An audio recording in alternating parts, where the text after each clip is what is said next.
Hello class, welcome to our diversity topics. This week we will be covering a couple of different ones. One will be on serving our LGBTQ patrons and also our special needs populations. So I'm going to first start with the serving our lesbian, gay, bisexual, transgender, and questioning teens. A how-to manual for librarians was put together. It's a book by Martin and Murdoch from 2007, and for me it's the best text that I have found to really be able to kind of go back and identify what we're trying to do and why we're doing it. And so for me, it's just not a subject that I'm always comfortable with, and I know that as a school librarian, eventually our biases come out and our ignorance, and so that was one thing that I've always had to kind of work through. When you enter a high school library, it's a little different than when you get into a middle school library. So a few weeks ago, you guys had a discussion on banned books, and it was very interesting. If you've not gone back and just kind of looked, you can definitely see some uncomfortableness with making parents mad or introducing something that everyone always acts like is a bad word, banned books or challenged books. So we're going to just kind of explore some of these topics. The first and best advice in this book is in the preface, and it was just, for me, eye-opening, and it said when acquiring materials and offering programs, it's always better to present the LGBTQ materials alongside everything else that you offer. If you don't single these materials out as taboo, then neither will your patron. But I know that it is human nature to kind of congregate and all kind of get together, and especially at the middle school, junior high level, some immaturity can come out sometimes as you group together, and it's almost like if you've got a group of young men and they all find a book that has anything with a bad word or something suggestive, they'll all group around and you know, just kind of, I don't know, just make fun of it. But girls do the same thing too, but I think it's usually the boys that get blamed. But that was one of the things that even came out in the Banned Books Week. Different levels. You know, if you have elementary students, I know that some resources are most definitely not appropriate for that maturity level, the reading level, any of those things. And then as you move into later grades, that maturity goes up and you can introduce different materials, and the students change and they're interested in different things and they're questioning different things. But there have been the suggestions, if you've got a group of, let's say, 6th through 12th graders, to maybe identify books that have a higher maturity with different dots or some type of sticker, the young adult sticker. And that is all well and good. The only problem is when you do that, it kind of puts that taboo out there, and students will sometimes seek those stickers out just to find something that maybe they think they aren't supposed to have. And we had to do that at Bob Courtway when I first got there. I got there in October, and by November I had 4 books challenged by the same parent, and my principal thankfully understood and knew that we had, first of all, a selection policy, but he also knew we had a challenge policy. And so he first got with the parent, talked through it, and gave the forms to the parent. It was not up to me to have to do that. It did need to start with an administrator. The parent took those home, but in the meantime, he came to me and said, we need to go ahead and form a committee so that when this parent, if and when this parent comes back with these forms, that we are ready. And so I found a committee of, I think, a parent and a couple of teachers, and then my administrator and myself. We got copies of the books, or actually I guess we just kind of passed them around because there were 4, and we tried to kind of get our ducks in a row. But at the end of the challenge, we went through the entire process. All of the books ended up being retained in the library. that did not mean, it was a sixth grader that accessed these books, and the books really were more appropriate for eighth grade. But there was no sticker or anything to identify, and that was something my principal wanted me to do. And at the time, it seemed like the path of least resistance. We got some of the young adult stickers, and one of the things that I did, and I probably shouldn't admit it now, but I found some of my favorite books and I put the YA stickers on them. Not that they had anything bad in them, but there was one young lady, she turned in The Battle of Jericho by Sharon Draper, and it's a fantastic book, and it really is great for eighth grade and up, but it didn't have even one cuss word. This young lady was turning it in, and she said, I don't even know why, she was talking to her friend, I don't even know why that had that sticker on it. It didn't even have a bad word in it. And I looked at her, I said, did you like the book? She said, yeah, I did. And so I thought that was kind of humorous, that she only chose that book because of the young adult sticker. So that's kind of what happens when you have your LGBTQ materials. If you separate them and isolate them, it adds that bad word to it, and you will have some students seek it out. So some changes that have occurred in the last, 50 years or so. 3 decades ago, most gays and lesbians, they came out during their 20s, but it has definitely backed up. The average age now for someone to, quote unquote, come out of the closet now is closer to 16. And things that we need to know are that teens are seeking safe, non-judgmental spaces where these materials are readily accessible with friendly service to help them find these items. They're questioning, they're wondering, but it's something that they don't want to go and ask a parent for. So if we can provide safe spaces with legitimate material, they will be less likely to go out and find their information on the internet or the school bus or wherever it is that they were going to find their information. So moving into chapter 2 of this text, identifying teens' informational needs. If you are going to send out surveys, and this is for any survey, whether it's one that is trying to identify LGBTQ needs or any other informational need, if you can assure those teens that they have anonymity, it helps them be more truthful when they answer. Some questions that you might ask on the surveys: do teens see the library as a source of information about sexuality and sexual identity? What information are teens looking for in the library? Do teens generally perceive the library as a safe place to hang out? And I know that, it's taboo to put any books out that have anything about sex in them, but the reality is, in a lot of the fiction, it's there. It's very subtle, even in your middle school, and students will either pick up on it or they won't. But we need to have these conversations or at least put this information somewhere on a survey, whether it's a school counselor sending it out or some other safe place, because if we're not meeting the needs of our patrons, they are going to get their information from somewhere else. In this 2003 survey, said they wanted real stories of real people. They did want coming out stories, how-to information about activism and advocacy. They wanted lists of community resources. They wanted stories of fictional characters.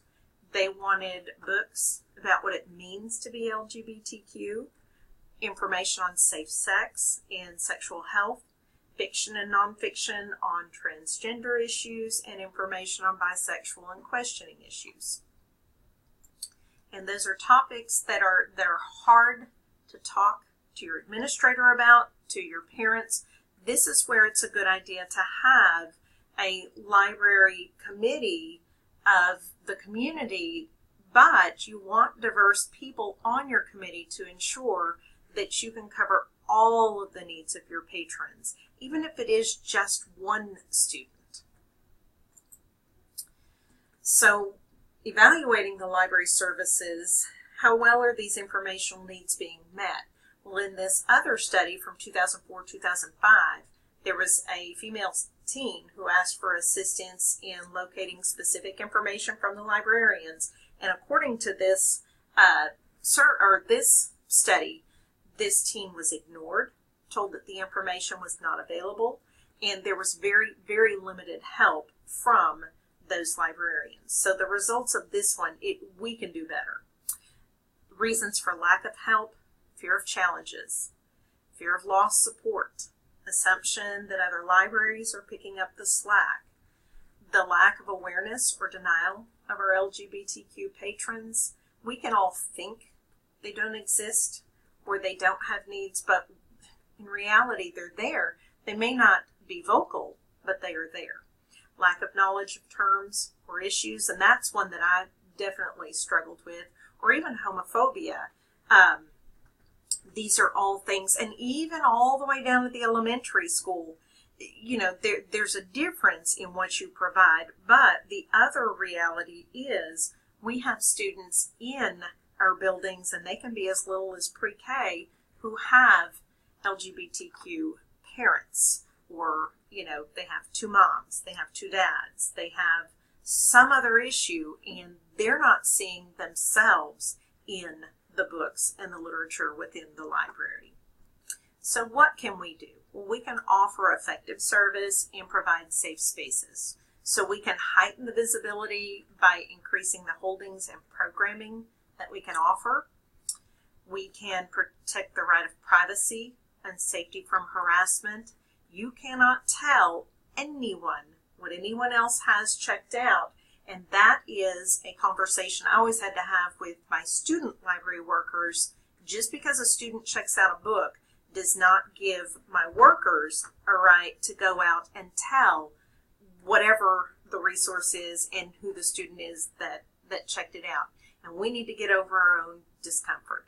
Librarians provide equal access and equal treatment to all patrons. We need to maintain objectivity, and we can't interject our own values or judgments. So ground rules for keeping that safe space: visibility and integration. You can display books on Valentine's Day that are a variety of love stories. Don't assume anything. Don't fall prey to stereotypes and assume just because a student asks for a certain type of book that they automatically are a lesbian or gay. Respect your teen's privacies. Never ask about gender identification or attractions. That is one of those biggest taboos. Every once in a while you get a student that really wants to share a lot of things. You can listen, but never ask. Establish a hate-free zone. There's no room for racist, sexism, or sexist attitudes, anti-religious, homophobic remarks, or actions. You need to be very careful to encompass all of these. So we can provide readers advisories and even reference interviews. So if you want to post bibliographies in various places, you could even do it in your OPAC system. You could offer bookmarks. And we always did different bookmarks every week. We changed them out. So you don't have to identify, that this week you are focusing on LGBTQ reads. In your reference interviews, you need to be, open and listen. Try to find out what the patron is really wanting or needing. How much information is going to satisfy the need? How sophisticated does that material need to be? Be sure to know the current terms out there. There's more than just gay. And that was one of the things I had to look up. Queer, it's got different connotations based on when and how you use it. So just make sure that you're current.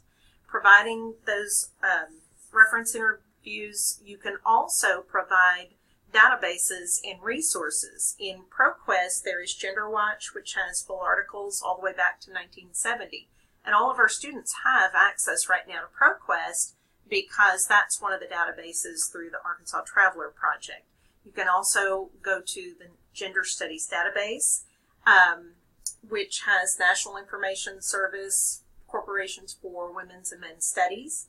EBSCO also has GLBT Life, which has abstracts and full articles. And there is also a free online encyclopedia, the GLBTQ Encyclopedia. The only thing is, be very mindful of what quality you're offering. Be mindful of clicking on images, and the first three are databases, but the last one may or may not have some other resources that could be a little sketchy. So some organizations that you can also provide or lead your students to if they have questions. You could even do this somewhere in your OPAC by providing some web links. The college is Children of Lesbians and Gays Everywhere, and it is an organization. You also have the Gay, Lesbian, and Straight Education Network, Human Rights Campaign, the Lambda Legal Defense and Education Fund, the National Association of Lesbian, Gay, Bisexual, and Transgender Community Center. So you can offer different organizations and resources to your students. Most definitely the Safe Schools Coalition, I would recommend at least just having these. If you've got links provided to other informational resources, if they're alphabetized, you can put these in there, and it's not, it wouldn't call attention to it, but it would still provide the access in case your students need it. So when you're building a collection, you need to use some guiding principles. The goal is to build a collection for all patrons. So some of your collection development plans may have a statement about not discriminating. If yours does, that gives you support for providing some of the resources that maybe your administration wouldn't necessarily put because of their own biases. Use the census to determine the approximate number of population in your community. You can survey your patrons.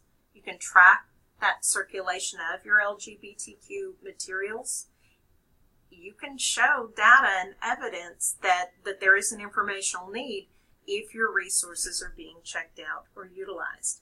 Stand up to challenges. These are your students. They do have informational and reading needs just like all of the others. They don't necessarily read the exact same thing that you want to read, and they're not always even they're questioning. You know, if you think about students, those are things that you do naturally as a young kid. You should have curiosity, and if we can provide safe resources or informational resources, then maybe we can educate our students without them having to go out and experience things or find information that is not true or valid. We can promote our resources, and we need to protect access.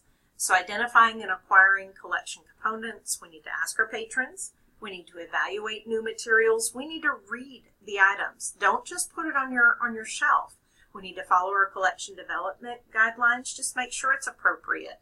Not appropriate subject-wise, whether or not you have a bias, but maturity level, reading level.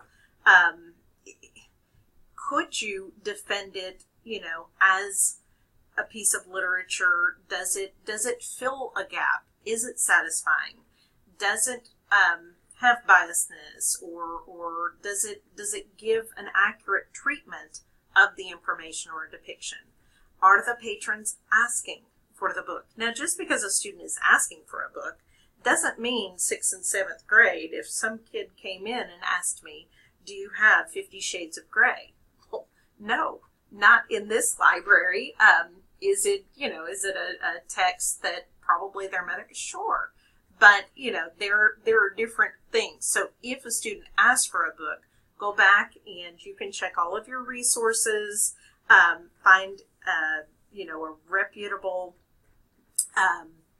periodical, whether it's the Horn Book or School Library Journal, check to see what grade level it's recommended for. But definitely still, the bottom line is go back and read it and see what the issues might be.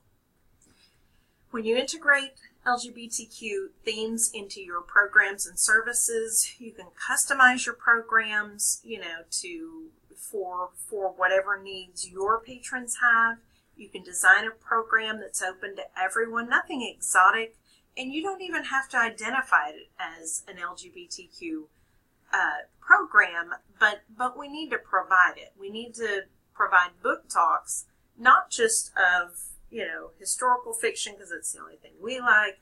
We need to provide those book talks. And if we can't, perhaps, find a student or find another teacher in your building who can, somebody who will, connect and make sure that all of the resources in your library are being promoted. So a quick resource that I looked up at the very beginning was the just the acronym and what the letters always stand for. And I thought this was an interesting question.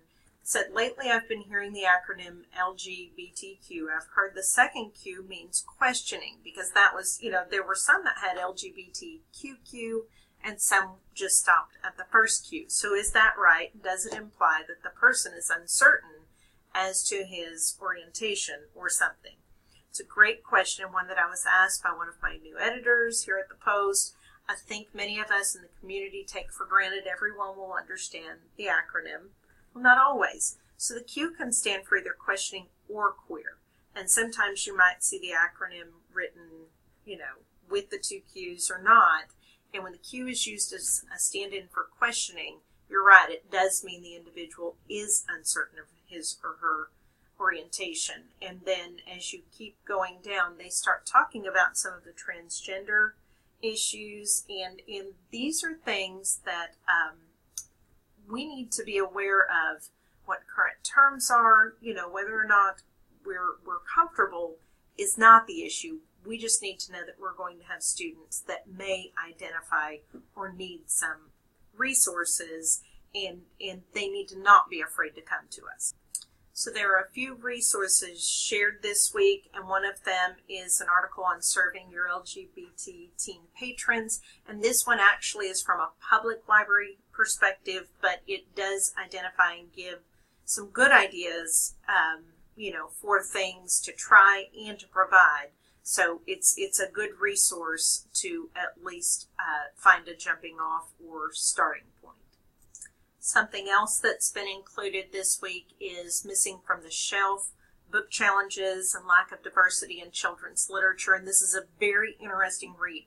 So take the time, read through it, because one of the key pieces it highlights is something called soft censorship, but it also goes back to banning books, those challenges and withdrawals, and also the absent stories, the stories that we don't find on our shelves. And then it also comes up with some best practices and approaches to consider to help us move forward.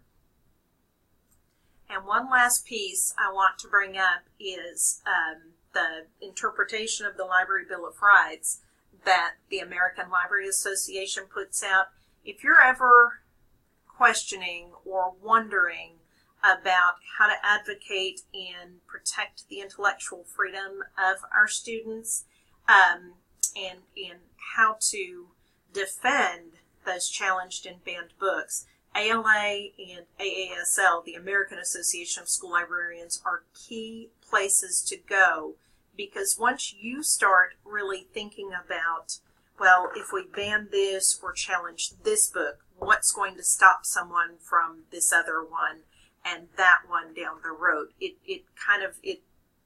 creates that domino effect where, when you start taking one right away, it kind of knocks things down. And I thought that this one was very interesting. And this also brings up the case of school librarians or teachers telling students what book level they can have. So I just thought this was very interesting. Article 5 of the Library Bill of Rights states a person's right to use a library should not be denied or abridged because of origin, age, background, or views. Their right to use a library includes free access to and unrestricted use of all the services, materials, and facilities that the library has to offer. every restriction on access to and use of library resources based solely on the chronological age, educational level, literacy skills, or legal emancipation of a user violates Article 5.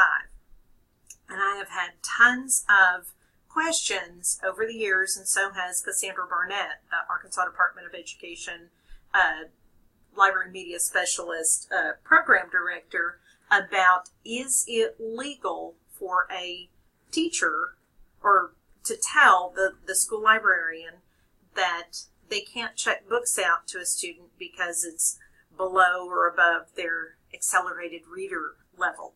That is a complete and total violation of federal law. It's not a state law, it is federal law. So it's one of those things that you can open yourself up to if you follow that policy, or if you're one of those teachers that does that.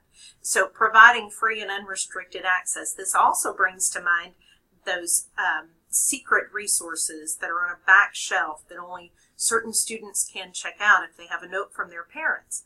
If you are keeping students from materials based on any of those ideas, and you're not the parent of those students, then it is a violation. If a student is under 18 years of age, a parent can tell a student, and they can tell the school librarian, don't check this out to my son or daughter. One of the things that they need to have, though, you as the librarian should have the conversation with the parent about not limiting, everyone's access. They have the right to limit their son or daughter's access to resources and materials, and they need to make sure that their son or daughter knows those ideas, but they don't have the right to be able to keep every student from that. So those are just some ideas to think about this week. Diversity, can encompass anything from socioeconomics to race to, just gender issues, any of those things. But we need to make sure that we are keeping school libraries safe, equal, equitable access points for all of our patrons. We need to provide resources of information that our patrons need, like I said, so they don't go out and access things that maybe aren't suitable for them, or where they are going to get incorrect information. And that was one of the things I was going to mention. Those books on sexuality and reproduction and things that occur, middle schools have a lot of books on health and the human body. And a few years ago, I was shelving, every time you walk by the football books, back in the 796s, or the baseball or the basketball, they're those really thin books, that talk about specific sports teams. But when I went back to one, I think these were the basketball books. They're on the bottom shelf. And I noticed that there was one that did not belong, and it was Birth and Growth. And I started to move it. And then I thought, if this is back here, and it's been back here, I would watch, and different kids would go back, and they would sit down on the floor and read there. They weren't in a big group or anything, like sometimes happens. But for me, if they can learn appropriate body parts and language from a factual book rather than on the school bus, I felt pretty good about it. So I ended up just kind of straightening the books, and I went ahead and left it right there in the middle, at least for another week or so, and then I finally went ahead and reshelved it later. So I'll leave you with this quote, "A library is a place where you learn what teachers were afraid to teach you." We need to be the advocates. We need to be the providers of information, whether it makes us uncomfortable or not, but we need to provide all of the different perspectives so our students can learn and grow. And one other quote So Matilda's strong young mind continued to grow, nurtured by the voices of all those authors who had sent their books out into the world like ships on the sea. These books gave Matilda a hopeful and comforting message. You are not alone. And that's what our library needs to say. When we protest books just because the material's deemed inappropriate for some reader, it destroys the purpose of the reading behind it. One should naturally be reading books that they don't agree with because it provokes thought. How can one form an opinion, both good or bad, when you only see the argument from one side? Every individual can't find something, and deem it good or bad or even educational if they're forced to only have access to that one said object. So with guidance, we need to be able to provide some type of choice or opportunity for our patrons to discover what they believe themselves. That doesn't mean to put everything on your bookshelf, but definitely look outside of your biases, look outside of your own beliefs, and you need to look objectively to make sure we're providing what our students need so they can make a choice and discern for themselves and become better citizens overall of knowing what they believe is right and wrong.